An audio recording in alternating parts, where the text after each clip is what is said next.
Appreciate you having me back. It's good to be in here after a great conference win.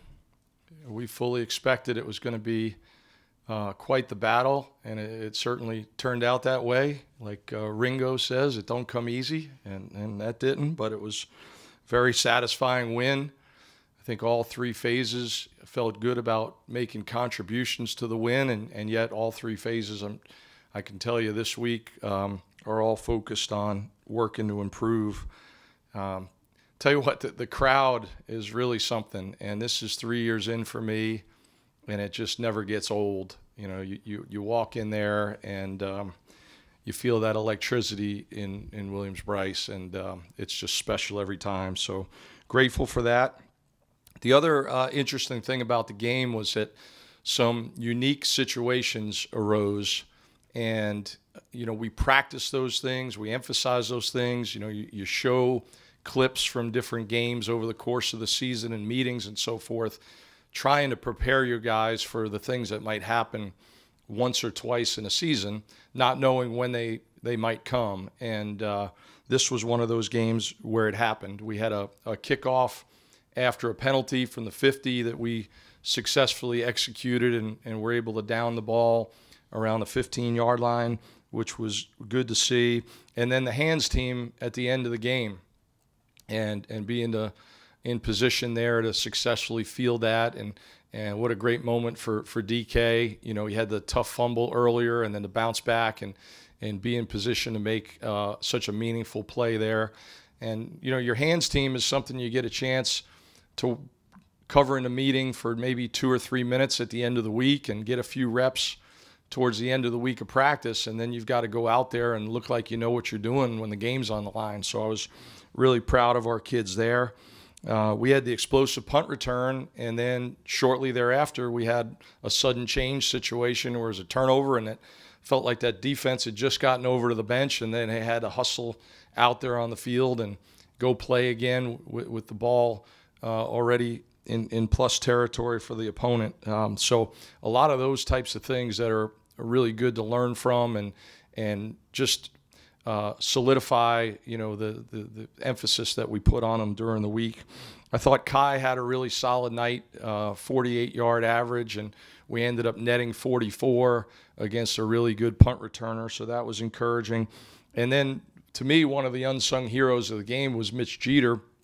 He hit touchbacks all night. He did have the one kickoff out of bounds, which you never want to see, but I think we all appreciate now what a tremendous player number 5 was for Mississippi State, and the fact that we were able to negate him as a kick returner might have been one of the keys to winning that game. So I was proud of Mitch.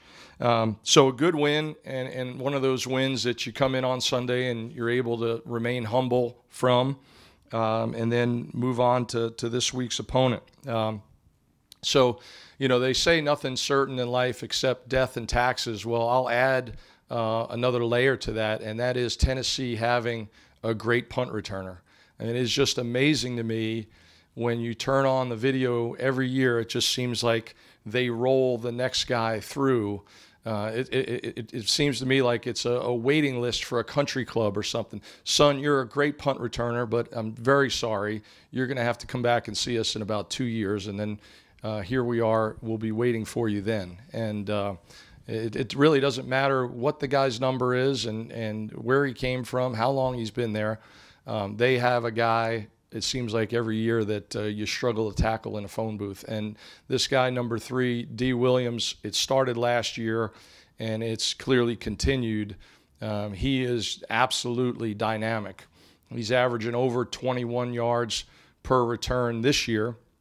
His career average is up around 20. He's had several long returns. The opening game of the season against Virginia, he just tore those guys apart. So he will be a huge challenge for us this week. But this is also a unit that's blocked punts every season. So they're as much of a threat to come after you as they are to set up returns and to get him going. He's also a very good kickoff returner. He reminds me a lot of UNC's guys in terms of body type and just running through the first tackler and very good balance and you know, running behind his pads and gaining those yards after contact on kickoff returns as well. So, all right, so moving on to their punter. Okay, so you guys are well aware of my classic rock passion and so forth, and one-hit wonders and things of that nature. So Beds Are Burning was a song by Midnight Oil, 1987, one of my top 5 one-hit wonders of all time. And I bring that up because they were an Australian band, okay? And, you know, we have the British invasion from back in the 60s, you know, with the Beatles and the Stones and the Who and the Animals and so forth. And then you have the 2020s where you have the Australian invasion of punters in the United States and specifically in the SEC. This is the 3rd week in a row that we've seen Australian punters. So you had the British invasion, you now have the Australian invasion, and in between we had Olivia Newton-John and Mel Gibson and Nicole Kidman. Okay, so this guy, he's like the 8th wonder of the world. He can roll in both directions and punt equally well with either leg in both directions. So normally, you know, you're playing against a right-footed punter, and if he's a rugby guy as well, you have your angle launch points, and then you know he's going to roll in one direction if he's going to rugby punt. Well, this guy can go in either direction, and they do it about 50-50. So this is like, you know, if any of you are old enough to remember when Emeril Lagasse had his show, it's like kicking it up a notch in terms of what you have to prepare for. Just to be sound to start. And then you've got to figure out, okay, how are we going to apply pressure? How are we going to return whatever else that we're doing? So that's, you know, that's kind of next level stuff that we're going to see this week, and you guys are going to see watching the game. Really good players across all their units, great speed on their kickoff coverage. Their kids play hard. You see it on their PAT field goal block unit, whether it's the first one of the game, the last one of the game. They are getting great penetration. They got a hand on a couple against Florida a couple weeks ago. So this is a team I have a lot of respect for, and it certainly presents a challenging week for us from a preparation standpoint. Pete, first of all, Midnight Oil's Truganini is also an underrated banger. Okay. Special teams hasn't been bad. In fact, it's been good. I think that it just hasn't been spectacular like it was so many times last year. Overall view through 4 games, where do you think special teams has been? Yeah, I think that's a fair statement. It has been solid, but you know, we're certainly gonna keep pushing to improve and keep pushing to try to make a difference. And sometimes that is, you know, a gadget play, but more often, and I know I've said this many times in here, it's just about playing good, sound football and doing your job and playing within yourself. I think we've done more of the latter to this point in the season than we have maybe some of the gadgets, and that's not that we haven't been aggressive in calling some of that stuff. It's you know, there's many guys that we need to continue to bring along, and there's many guys that I'm continuing to try to push out of their comfort zones to become effective at their roles on special teams, and there's many of them that are not there yet. So it has been a challenge, but that's why they put coach in front of your name, and every year is different. And you know, I wish DK Joyner was starting on 4 special teams like he was last year. That's just not in the cards for us right now. So there's some young guys that are in his place that we're trying to bring along, and there's some guys that are maybe in new starting roles on offense and defense that we're still counting on to play on a unit or two, and they're learning how to maintain that balance of playing 60 or 70 snaps on defense and still being really good on the punt team. So it's for me, it's exhausting at times, but this is why we do what we do, and we got to keep pushing these guys every day to keep getting better. Kind of on that same thread, you know, Kai has his first incomplete pass of his career against Mississippi State, just with some of those gadget plays. How much of those hitting is luck versus things that you guys can actually change? I'm not big on luck. I'm big on preparation. And so we felt really good about calling that going into the game. And I certainly felt like we practiced it enough and had the timing down. But, you know, it's always a little bit different when the lights go on out there. So, you know, we certainly don't regret calling it. And I thought I thought it certainly had a chance to work. So, you know, that's us, right? We're going to be aggressive. We're going to try to push the envelope, and you know, those things don't always work. But the benefit is it's on film now, and people have to prepare for that stuff, right? So there's always benefits to doing it, even if it doesn't, in that case, create a 2-point conversion for us.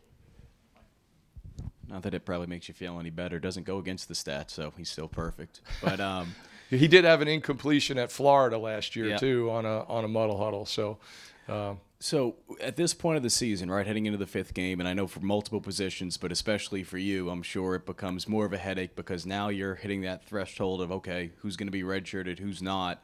How much does that at this time start to factor in, and could we start to see more veteran guys pop up in some of these spots moving forward? It's definitely a juggling act, and it's something that we track very closely, and we're very strategic. And I'm constantly in communication with the position coaches and the coordinators about who is likely to play in this game and who are you maybe trying to hold back to make sure that our special teams depth chart also reflects that. You know, you want to be very strategic about where and when you're using those guys and try to get the most bang for your buck when you're doing it. So those are conversations that we're always having early in the week. What was your perspective on the 54-yard field goal that they hit? I guess pre-snap there was a shift. Yeah. I would say that I think it's a good rule because some of these long snappers have been targeted, not like intentionally targeted, but have been beat up pretty good. So I understand the nature of the rule or the intent of the rule to not be completely covering them like a center can be on an offensive or defensive play. But I also think there's, you know, it's almost hard not to at least be somewhere, you know, with a foot, you know, over his foot. And so, you know, it is what it is. It was unfortunate timing on the call because it ended up being a 3-point swing there before the half. I can tell you this, we had no intent of covering the snapper. You know, Boogie was trying to shade the guard. So I think it was just bad timing. And but you've got to, you know, that's why those guys wear stripes, right? They got to try to make the best decision they can make. You mentioned the hands team for a second there. When you're going into building that, is that just as simple as getting the guys the best hands? Is there blocking assignments? How do you go about building a unit that you maybe, like you said, use once or twice a year? Yeah, so it's put a lot of thought into who and then where. And, you know, there's certain guys, like if you watch that play closely, there's a lot of moving parts on that play.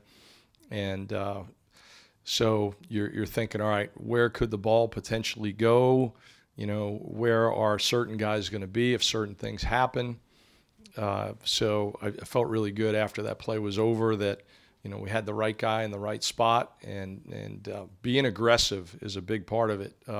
Last year we had one that didn't go our way, and it wasn't that we didn't have the right people. It was that they weren't aggressive enough in making a full-speed decision. So it was good to see DK do that, and you know, appreciate the focus that those guys have. You know, there might be a freshman who's got good hands, But if he hasn't been through some battles and doesn't understand everything that goes into that play, you might be a little bit more nervous about having him out there versus, you know, a guy who's sat in that room with you for 3 years and seen a lot of those, you know, things that I've presented in the meetings and goes out there and is going to be locked in. And certainly he was in that situation. Yeah, as a follow-up to what Hale asked on that, the shade rule, how often do you see that called versus the amount of times that rule is actually broken? Shane said the other day that Hunter Rogers always has somebody over the top of him and gets licked. And just curious how often you see it called versus. Yeah, I think you're on it. I think there are times that it probably doesn't get called because the umpire understands that the intent of that player is not to cover him. And so even if there's a little gray, maybe the umpire is saying, you know what, I understand he's trying to double team that guard and knock the guard back, not knock the long snapper back. And so they let it go. And, you know, this one was one where, you know, in this guy's judgment, it was, you know, he played it a little bit more by the book. So, you know, I guess I'm one of those guys that, you know, if it's egregious, call it. And if it's not, you know, let him play. But that's not my decision. So, you know, you just gotta live with it and keep moving. Since we brought up Hunter Rogers' name, he asked me to bring up a question to you as to why him and some of the other specialists don't have nicknames, and what will it take for them to get a nickname from you? What will it take? Well, you gotta keep in mind too. There's some nicknames that are not PG-13 rated either. So I've gotta save those for our meeting rooms. No, we got a great bunch of guys, and they're working hard, and those specialists are great guys. And as I mentioned last week, nobody pushes themselves harder to get the job done and do it the right way than them. They take a lot of pride in what they do. So we need another really good performance out of them this week. All right. Thanks so much. Back to work.